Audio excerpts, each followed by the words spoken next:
Okay, when I say the word depression, what's the first thing that pops into your head? For a lot of us, it's a very specific picture, one we've probably seen a million times in movies or on TV.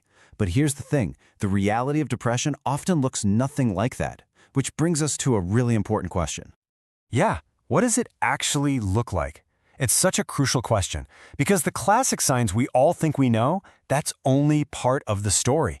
Sometimes the most telling symptoms are much quieter, hiding in plain sight. And this gets right to the heart of it. We're sort of conditioned to expect the stereotype, the visible, constant sadness. But for so many people, the reality is something else entirely. It might be a persistent irritability, a really short fuse, or even this profound feeling of emptiness, like all the color has just been drained out of the world. So that's exactly what we're going to dive into today. The symptoms that go way beyond the obvious. We're going to look at those quieter signs, the ones that are so easy to miss, both in ourselves and in the people we care about.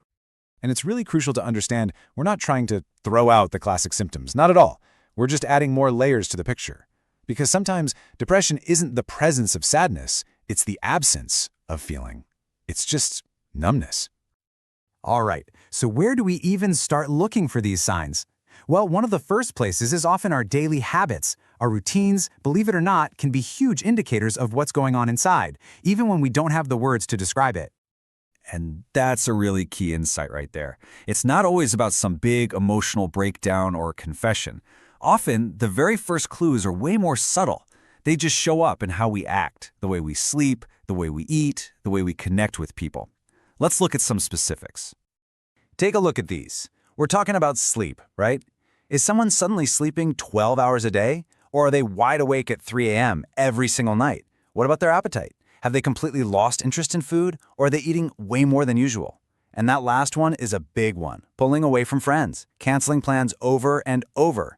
It's usually not about being antisocial. It's about not having the energy it takes to just be on. And this is a huge one. There's a clinical name for it, anhedonia. But what it really means is that the hobbies, the passions, the things that used to light you up, they just don't anymore. That morning run you loved, playing guitar, even just hanging out with friends, it all starts to feel like a massive chore. The want to is just gone. Okay, next up, let's look at the internal experience. Let's talk about the shifts in our mind and mood that go so far beyond just feeling a little blue. This is when the entire texture of your inner world starts to feel different. This is so important. We almost always link depression with a kind of passive sadness. But for so many people, and especially for men, it can show up as anger, as irritability, a constant frustration over little things, a super short fuse, just feeling on edge all the time. And that irritability often comes with these other cognitive signs, like finding it completely impossible to focus on a book or a task at work. Making even simple decisions, like what to have for dinner, can feel totally overwhelming. And just simmering underneath all of it is this heavy cloud of pessimism, that feeling that things are just not going to get better. You know, as we're going through all this, it's pretty natural to reflect. Maybe some of this is hitting a little close to home for you, or maybe it's making you think of a friend or a family member. Just that awareness, that's the first and honestly, the most important step.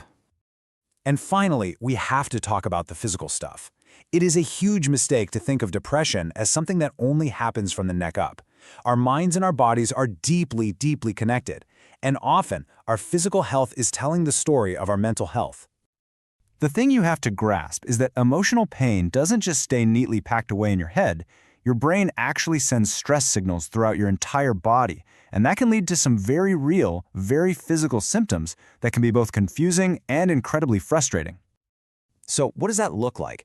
Well, it can be things like chronic aches, back pain, or headaches that just won't quit, persistent stomach problems that doctors can't find a reason for, and especially that deep, profound fatigue. We're not just talking about being tired here. This is a bone-deep exhaustion that no amount of sleep can fix. It's the feeling of being completely and totally drained. Okay, so we've looked at all these different pieces of the puzzle, changes in habits, in mind, in body. So now what? What do we do with this information? Let's talk about putting it all together and moving from just being aware to taking action.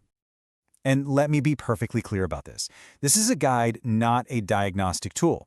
Seeing one or two of these signs doesn't automatically mean someone is depressed.